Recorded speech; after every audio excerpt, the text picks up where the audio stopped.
My periods are so painful. Sometimes I feel like my body is about to explode. Your periods are not supposed to be so painful that it lets you have challenges just moving around. You describe a feeling like you're going to explode.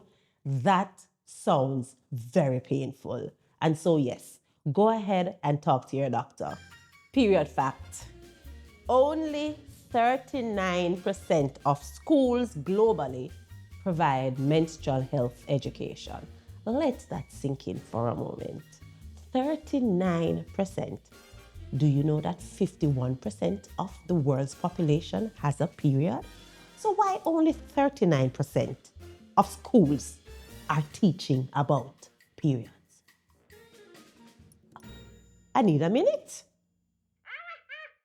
Everyday Period removes the mystery, the stigma, and awkwardness surrounding reproductive health and brings empowering real conversations to the forefront. This is a space where we talk with real people about real experiences, honestly, openly, and without shame, to normalize conversations about periods, bodies, and reproductive health as a part of everyday life. Welcome to Everyday Period. I am Shelly-Ann, and I'll be your host as we navigate the murky waters of all things reproductive health. Are you ready? Well, today's episode is all about you. What do I mean? Well, we've asked you to send your questions to our email, and you've done it. Some of you have even used our WhatsApp and sent voice notes, and you have sent us lots of questions. So we've decided to dedicate one episode every month to you. And this is the first one. This is our Ask the Period Lady episode. So we're just going to be featuring your questions, and I'll do my best to answer them, of course, because I really need to make sure that all of you feel seen and heard while we're on this program, because this doesn't happen without you. So we're going to jump right into it after we come back from the break. Let's normalize the talk, celebrate the experience, and make periods something we're proud to discuss. Welcome to the conversation. We need to hear from you. Send your questions, comments, suggestions to embraceherflow@gmail.com. You can also like, share, and subscribe to our channel, Period TV. All right, so remember, if you'd like to have your question featured on Ask the Period Lady, all you have to do is send your email to theperiodlady@gmail.com or send us a voice note on WhatsApp at 876-541-4198. That's 876-541-4198. Let's jump into the first question. You know what? I think I want to hear a voice note. Hi, Period Lady. This is Anna. Hi, Anna. I'm an avid viewer of your podcast on YouTube. Really love what you're doing with the program. I find it very educational and informative, and I just love how you're supporting the period journey, which is really why I decided to reach out. I have a question for you. So, my daughter doesn't have painful periods, which is different from me. So, should I be concerned since most people have painful periods? And what does a healthy period really look like? All right, looking out for your response. Thanks, and congrats again on a great program. What a great way to start off the program. Thank you, Anna, for that awesome question. And thank you so much. I love the fact that you tune into our programs. All right, so let's talk about healthy periods. Well, your first comment about the fact that your daughter does not have painful periods, Anna, that's a good thing. She's not supposed to have painful periods. Sounds like she's off to a good start, because a healthy period is not a painful period. So here are some things that you can do to ensure that she continues to have a healthy period. You know I'm gonna say it. Move, move, move. Yes, she needs to exercise, because movement is a great way to help keep her hormones balanced, to help keep her body flexible, and to help keep her in a good space when it comes to her mood, because we all know exercise gives us happy hormones. Yes, endorphins are a thing. Another thing is to ensure that she has great diet and nutrition. She needs her leafy greens. She needs to eat her calcium-rich foods. She needs her iron, her vitamin D. So take care of her nutrition, Keep her moving, make sure she gets good sleep and she's hydrated, and her healthy periods can continue for as long as she needs it to. Thank you so much, Anna, for your question. Woo, this is fun. Let's have another one. Let's hear another voice note. Hi, period lady. My name is Natalie. My periods are so painful. Sometimes I feel like my body is about to explode. I'd just like to know how much period pain is too much and when should I see a doctor? Ooh, Natalie, thank you so much for your question, but it sounds like your period is already giving you some challenges. Based on what you have described, it sounds like you're already in enough pain that I would recommend that you go see a doctor. Your periods are not supposed to be so painful that it lets you have challenges just moving around. You describe a feeling like you're going to explode. That sounds very painful. And so, yes, go ahead and talk to your doctor. Sometimes that pain can be an indicator that there's something else going on. So you do not want to ignore if your pain gets to that level. I hope you get some answers because trust me, feeling like you want to explode, whew, boy, that can really, really be challenging. And I know you're suffering, so I really need you to get help as soon as you can. Thank you, Natalie. All right, so let's take a look at some of the messages that were emailed. This email is from Melissa. Hi, period lady. Hi, Melissa. I usually pass some big painful clots when I have my periods. My friends don't have clots at all. Are period clots normal? When should I be concerned? Well, I am going to say you should be concerned right now, especially if those clots are big and painful. Because the truth is, clots are really just when the capillaries of the blood, they clump together when they're coming outside of the body. But when they get to a certain size and they're painful to pass, that could be an indicator, that could be a symptom of something else going on in your body that you need your doctor to take a look at. So I would go and do that. Personally, I used to have these massive clots before I changed my relationship with food. I remember I used to have to hold on to the toilet whenever I'm using it because these clots were very painful when they were coming out. And even though I got treatment, I had massive fibroids at the time, I've been treated, I have not had any clots at all since. So I really need you to not ignore this because this is a symptom and I would definitely go and see my doctor. All right? Thank you for your question, Melissa. All right, let's play another voice note. Hi, period lady. I'm Omar, and I have 2 sisters and 3 nieces. I'm pretty comfortable around period, but I want to know more. How do I support them without making them feel uncomfortable? Oh, Omar, you made me so happy. I am always interested when I hear a man asking how we can support the women that he loves when they have a period. So thank you, Omar, for that awesome question. How can you support them? The first thing you need to do, Omar, is go and talk to them. Ask them questions. Find out what do they need from you. And what you're going to learn is that they're not going to ask you for the same thing. Different people need different things. Sometimes, Omar, all they need from you is silence. They don't need you to be bothering them, or they don't need you to be asking them to go around and do different things in this particular time because they just want to be able to sit and rest and heal their bodies, especially if they have challenging periods. So I'm so happy that you want to know more. I am happy that you're interested in helping the women in your life. And trust me, they are also going to be very happy with you. So thank you, Omar. And tell your friends, man, we need more men like you in the thing. Yes, man. Thank you so much for that question. Oh, I knew this was going to be a fun episode. We have more voice notes to play and more emails to read after this break. Don't move. We'll be right back with more Everyday Period. Everyday Period is brought to you by HerFlow Foundation, empowering Jamaicans one flow at a time. HerFlow's flagship project is to end the period poverty in Jamaica. Since inception, HerFlow has donated over 15 million menstrual products to Jamaicans in need. To learn more about HerFlow, please visit the website herflowfoundation.com. Welcome back to Everyday Period. This is our Ask the Period Lady episode, and I've been taking questions that you have been sending in, and I'm just having so much fun because it is so good to hear from you. Now, before we get back into the questions, I just want to talk a little bit about why is it important for us to continue the conversations about periods.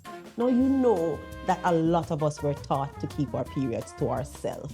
It's this dirty little secret that we have to be comfortable keeping. We're not supposed to let anybody see our menstrual products. We're not supposed to even talk about the discomfort that we're feeling because of our periods. And heaven forbid, men know that we're on our period that day because, well, I don't know why. I mean, it's not like they're gonna combust or something.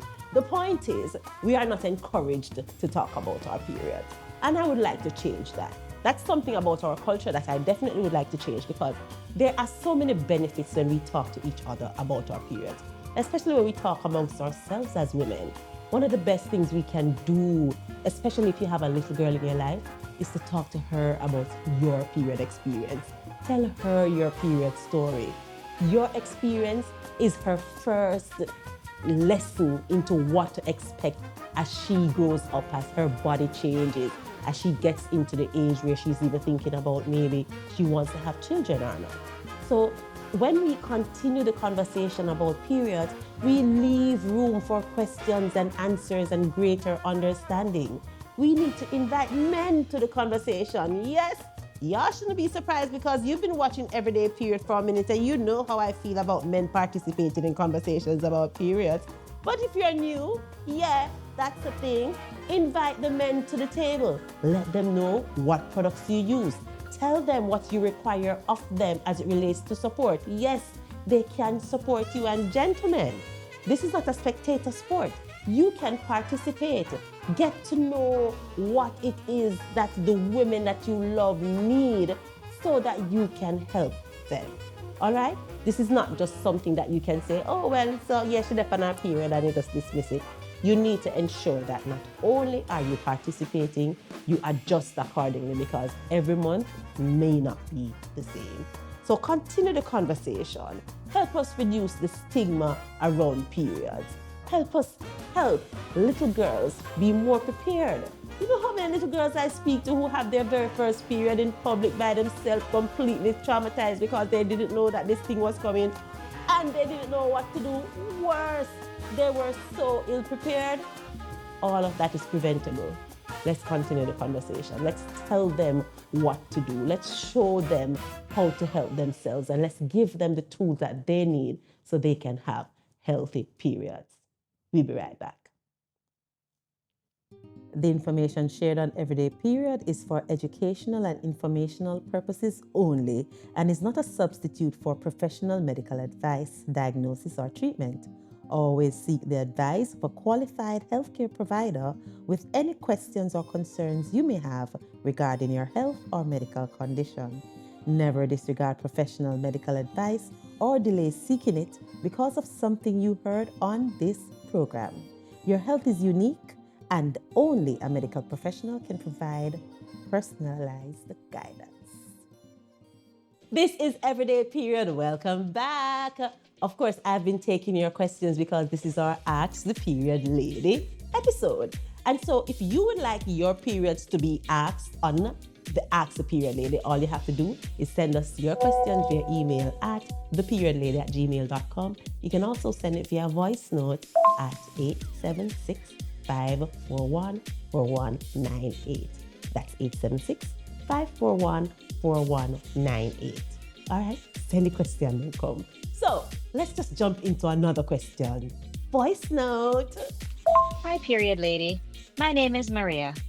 I just started taking this birth control pill in October and I missed a period. Is it safe to skip periods using birth control or do I need a monthly bleed? That is a very nice question. Thank you, Maria, for your question. Now, this is a good question because there are a lot of women who would prefer not to have a bleed at all. And you can have your monthly bleed if you prefer it. But if not, you can take your birth control that will prevent it. And especially if it's a pill, you have the pills that after you take those 21 pills, if you'd like to have a cycle, you'd break for 7 days. And then during that 7 days, your period will flow. And then you go back to taking the pill again. If you do not want to flow, you can go from one box to another box without breaking.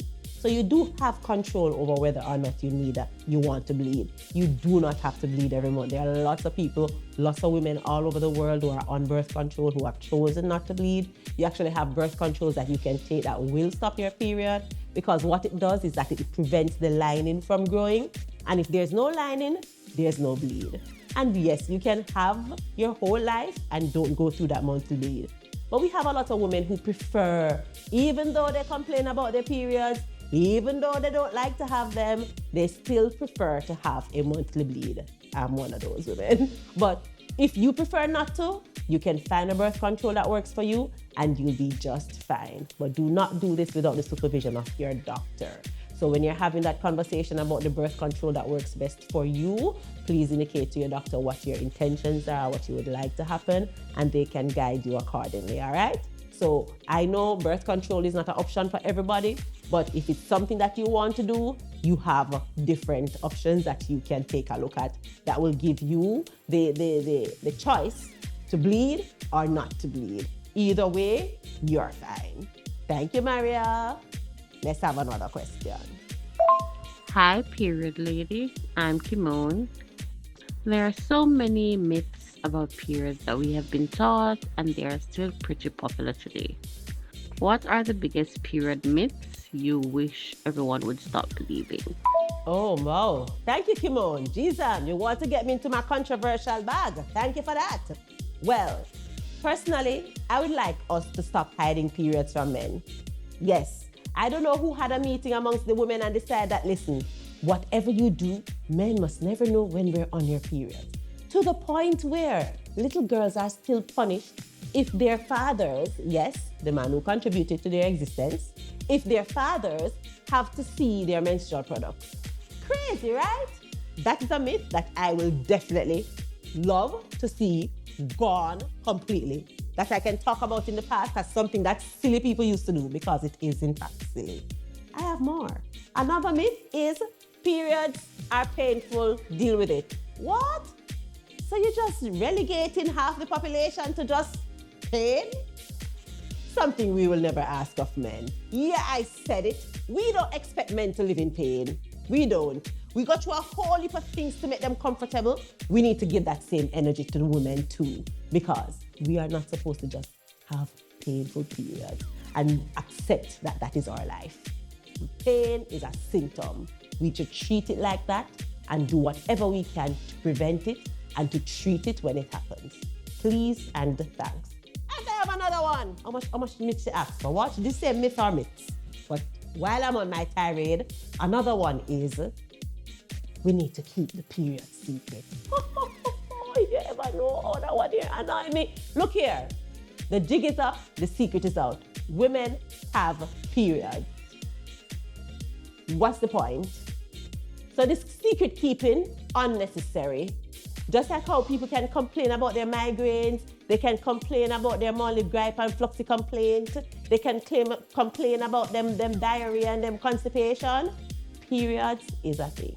It's a part of our life. It affects our how we function. We should be able to speak on it. Thank you, Kimon, for your nice question. See, that one had me a little fired up. Oh, wow. I'm really, really having too much fun with these questions. I think I see one last question that I want to take a look at before we leave. This one is from Sarah. She sent us an email. Hi, period lady. Hi, Sarah. I used to have 5-day periods, usually very manageable, but since I turned 30, there are 7-day periods and more painful. Is it normal for my period to change as I get older, or even if I'm not pregnant? Sarah, I understand how you feel, and thank you so much for your question. But yes, your periods change. Over time, you realize that you started off a certain way and it might change, sometimes for the better, sometimes for the worse. But I want you to pay attention to the level of pain that you're feeling. If you're feeling some discomfort and you didn't used to have discomfort at all, that is manageable. But if you find yourself in a state where you're having chronic pain, please visit your doctor. Now, based on what you indicated, you said that your periods went from 5 days to 7 days. That's workable. So I wouldn't worry too much about that, but I will watch it. because that means that your body is changing, and sometimes it can be due to your lifestyle. It can also be due to, maybe you have different stress things around you and your stress level is increasing. It can also mean that you may need to check to see if something has changed inside of your body. Either way, pay attention to it so that when you have a conversation with your doctor, you'll have enough information to share with them so that they can help you. All right? I hope you have something worked out soon. I want to say thank you so much to all of you for watching this episode. I'm so happy with all the questions that were sent in, and I'm looking forward to even more questions from you as we continue to understand our reproductive health. Now, before I get out of here, as usual, I have a challenge for you this week. The challenge is do exercises that strengthen your pelvis. Yes, that's something here below the waist, this general area here that all of we try to suck in every time we take a photo. Do things to strengthen your pelvis, because I discovered a condition recently called prolapse. You know what prolapse is? That's when your pelvis drop out, inside out. Yes, that's the thing. And it usually happens to older women. And you know what causes that? Weak pelvic muscles. We're going to have an entire episode on how to strengthen your pelvic walls. You don't want to miss that, because I don't know about you, but I don't want my belly button to drop out. Anyway, I'm going to leave it there, and I'm going to say thank you so much for joining us for another episode of Everyday Period. And of course, before I get out of here, I want to remind you that reproductive health is not just about period and pregnancy. It's about how we take care of ourselves physically, mentally, emotionally, even socially. From puberty to menopause, reproductive health is a very vital part of our overall journey. So I just want you to be kind to yourself. Take care of you and each other. Until next time, please remember to like, share, comment, and subscribe to our YouTube channel, Period TV. Follow us on Instagram, LinkedIn, Facebook, and TikTok at Herflow Foundation. And definitely check out our website. Everyday Period is an AP-run Digital Pro production. See you next time. I am Shelly-Ann, your period lady. Take care. Walk good.